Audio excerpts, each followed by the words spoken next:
Tollywood super star Mahesh Babu ఇప్పుడు తన career లోని బిగ్గెస్ట్ టర్నింగ్ పాయింట్ వద్ద ఉన్నారు. ఇప్పటికే గ్లోబల్ లెవెల్లో గుర్తింపు తెచ్చుకున్న దర్శకుడు ఎస్ఎస్ రాజమౌళి దర్శకత్వంలో రూపొందుతున్న భారీ ప్రాజెక్ట్ వారణాసి షూటింగ్ లో మహేష్ బాబు బిజీగా ఉన్నారు. ఈ సినిమాతో వరల్డ్ వైడ్ గా బాక్స్ ఆఫీస్ పై కన్నేసిన మహేష్ బాబు ఏకంగా ఈ 120 దేశాల్లో ఈ చిత్రాన్ని విడుదల చేసేందుకు మేకర్స్ ప్లాన్ చేస్తున్నారట. అయితే ఈ సినిమా తర్వాత మహేష్ బాబు నెక్స్ట్ మూవీ ఎవరితో, ఎలాంటి డైరెక్టర్ తో ఆయన సినిమా చేయబోతున్నారన్నదే ఇప్పుడు టాలీవుడ్ లో హాట్ టాపిక్ గా మారింది. నిజానికి రాజమౌళి సినిమా తర్వాత మహేష్ బాబు రేంజ్ పూర్తిగా మారిపోతుందని ట్రేడ్ వర్గాలు భావిస్తున్నాయి. పాన్ ఇండియా కాదు, పాన్ వరల్డ్ స్టార్ గా మహేష్ బాబు ఎదగబోతున్న ఈ సమయంలో ఆయన తదుపరి సినిమా విషయంలో వారు ఎలాంటి తొందరపాటు పడడం లేదట. రీసెంట్ గా మహేష్ బాబుకు చాలా దగ్గరైన వ్యక్తి నెక్స్ట్ మూవీ ఏంటని అడిగితే మహేష్ బాబు చాలా కూల్ గా అప్పుడే తొందరెందుకు అన్నట్టుగా సమాధానం ఇచ్చారట. ప్రస్తుతం తన పూర్తి ఫోకస్ అంతా జక్కన సినిమాపైనే ఉందని, అది పూర్తయ్యాకే మిగతా సినిమా విషయాల గురించి ఆలోచిస్తానని హింట్ ఇచ్చినట్లు సమాచారం. అదే సమయంలో టాలీవుడ్ బిగ్ డైరెక్టర్లు, బిగ్ స్టార్ కాంబినేషన్లు అంచనాల్ని అందుకోలేకపోతున్న పరిస్థితి కూడా మహేష్ బాబును మరింత అలర్ట్ గా మార్చింది. ఎన్టీఆర్, దేవర,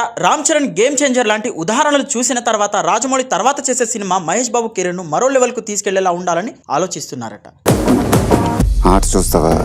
అందుకే ఈసారి కథ మాత్రమే కాదు, director track record, box office stamina, last movie result ఇవన్నీ క్లియర్ గా చెక్ చేసిన తర్వాతే గ్రీన్ సిగ్నల్ ఇవ్వాలని డిసైడ్ అయ్యారట. ఇప్పుడు రాజమౌళి సినిమాతో పాన్ వరల్డ్ స్టార్ గా మారబోతున్న తరుణంలో ఆ స్థాయిని మ్యాచ్ చేసే దర్శకుడు దొరికితేనే మహేష్ బాబు తన నెక్స్ట్ మూవీకి ఓకే చెబుతారని ఇండస్ట్రీ టాక్. అంతటి లెవెల్ ను హ్యాండిల్ చేయగలిగే లక్కీ డైరెక్టర్ ఎవరో తెలుసుకోవాలంటే ఇంకొంతకాలం వేచి చూడాల్సిందే. మరి రాజమౌళి తర్వాత మహేష్ బాబుతో సినిమా చేయాల్సిన ఆ లక్కీ డైరెక్టర్ ఎవరనుకుంటున్నారు? మీ అభిప్రాయాన్ని కామెంట్ లో తప్పకుండా చెప్పండి. వీడియో నచ్చితే లైక్ చేయండి. ఇంకా ఇలాంటి ఇంట్రెస్టింగ్ అప్డేట్స్ కోసం ఛానల్ని సబ్స్క్రైబ్ చేసుకోవడం మర్చిపోకండి.